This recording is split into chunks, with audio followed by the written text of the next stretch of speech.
I'm Nathan Caldwell, 38, CEO of Apex Biotech in Boston. On a rainy Tuesday in a four-season suite, my phone buzzed with a text from my wife, Rachel, "We need space. Don't contact us."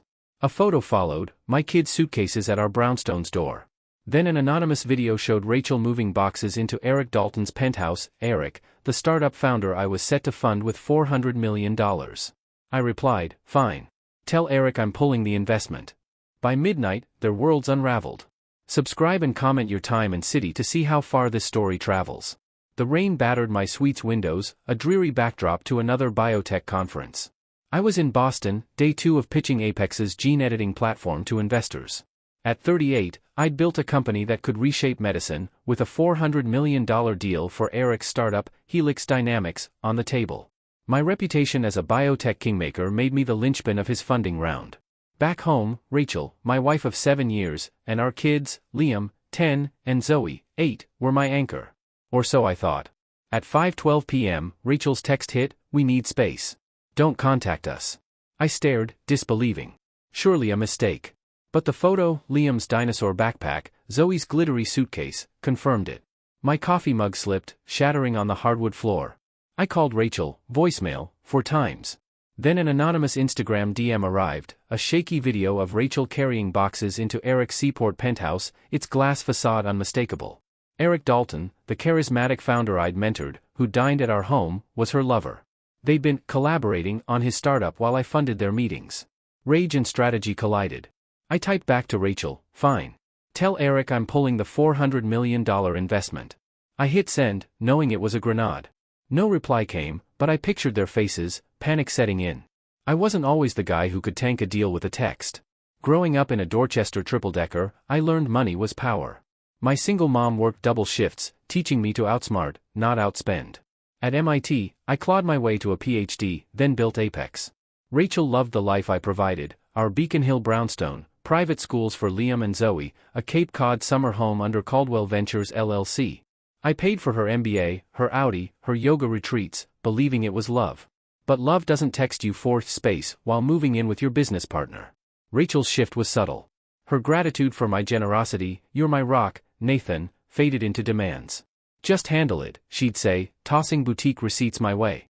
Eric's mentorship dinners, her new dresses for his events, I ignored the signs, too busy closing deals. A month ago, at a dinner I hosted, Rachel laughed too hard at Eric's biotech quips, her fingers grazing her wine glass rhythmically.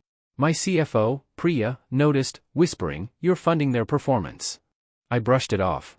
Now, I saw the truth. I called my team. Priya, my CFO, could sniff out financial lies like a bloodhound. "Audit Rachel's spending, everything," I said. "Divorce level deep." Next, I called Lena, my lawyer, who drafted our ironclad prenup. "Rachel's with Eric Dalton. File for separation." Finally, I texted Jamal, my COO and college roommate, who'd seen me through every crisis. "Emergency meeting. Boston, tomorrow." I landed at Logan Airport, rain-soaked, and met Jamal at Apex's office. "They played you," he said, "but you hold the cards." Wednesday morning, my war council convened, Priya, Lena, Jamal, and Sarah, my operations guru, who could dismantle systems with surgical precision. Priya's audit revealed Rachel's secret account, funded by her, consulting income, $120,000 stashed while I paid for everything. Lena pulled the prenup, clauses on infidelity and misuse of business secrets. Rachel had shared my investor memos with Eric, a trade secrets violation. Sarah mapped a plan, Project Clean Slate. "Don't fight," she said. "Cut their lifelines. Let consequences teach the lesson." We moved fast. Rachel's phone, on my corporate plan, was cut to a basic line, kids' phones stayed active. Her Amex Platinum and Visa Infinite, tied to Apex's accounts, were cancelled. Her Audi's insurance, under my fleet policy, lapsed. The Cape Cod Homes utilities, my name, my payments, went dark. Her gym, meal kits, streaming services, gone. Each move was legal, documented, defensible. By noon, Rachel's lifestyle collapsed. Priya smirked, "She's probably getting card declined at her Pilates class." Eric's fate was worse. I told our consortium's lead, Marcus at BioVenture Capital, to pause our $400 million commitment for enhanced due diligence. Priya's forensic dive exposed Eric's startup as a house of cards, overstated contracts, hidden debts, and a side consulting gig with our rival, Genix Corporation. I shared the report with Marcus. By evening, BioVenture pulled out, triggering Keystone Fund's withdrawal. The pension fund followed, spooked by leadership concerns. Eric's bridge loan vanished, his payroll bounced, his vendors demanded cash up front. His board called an emergency meeting, demanding his resignation. That night, Rachel called. "Nathan, my cards aren't working. The car's uninsured.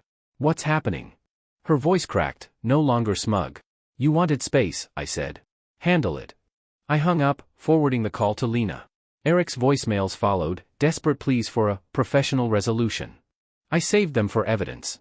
By Friday, his startup was in freefall, engineers quit, contracts stalled, his seaport lease went delinquent.